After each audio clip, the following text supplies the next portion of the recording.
शेगाव येथील प्रसिद्ध कचोरी सेंटरवर बुलढाणा अन्न आणि औषध प्रशासनाने छापा टाकल्याची माहिती आहे। कचोरी बनवण्यासाठी वापरण्यात येणाऱ्या कच्च्या मालाचे नमुने अन्न आणि औषध प्रशासनाने घेतले। भेसळयुक्त पदार्थ आढळल्यास अन्न आणि औषध प्रशासन निश्चितपणे कारवाई करणार असल्याची माहिती समोर आली आहे।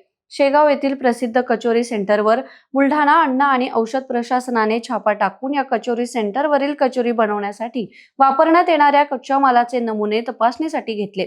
अन्न व औषध प्रशासन आयुक्त तुकाराम मुंढे यांच्या आदेशाने राज्यभर भेसळयुक्त खाद्यपदार्थांची तपासणी करण्याची मोहीम हाती घेण्यात आली आहे। त्यानुसार शेगाव येथील कचोरी ही प्रसिद्ध आहे व शेगाव इथं आल्यानंतर लाखो भाविक ही कचोरी खातात। मात्र ही कचोरी कशी बनवली जाते, त्यासाठी कोणता कच्चा माल वापरला जातो हे तपासण्यासाठी काल सायंकाळी अचानक अन्न व औषधी प्रशासनाचे निरीक्षक गुलाबसिंग वसावे यांच्या नेतृत्वात अचानक छापा टाकून कचोरी बनवण्यासाठीचे साहित्य व त्याचे नमुने घेण्यात आले। तपासणीनंतर या नमुन्यात जर भेसळ आढळून आली तर शेगाव कचोरी सेंटरवर कारवाई करण्यात येईल असंही अन्न आणि औषध प्रशासनाकडून सांगण्यात आलंय।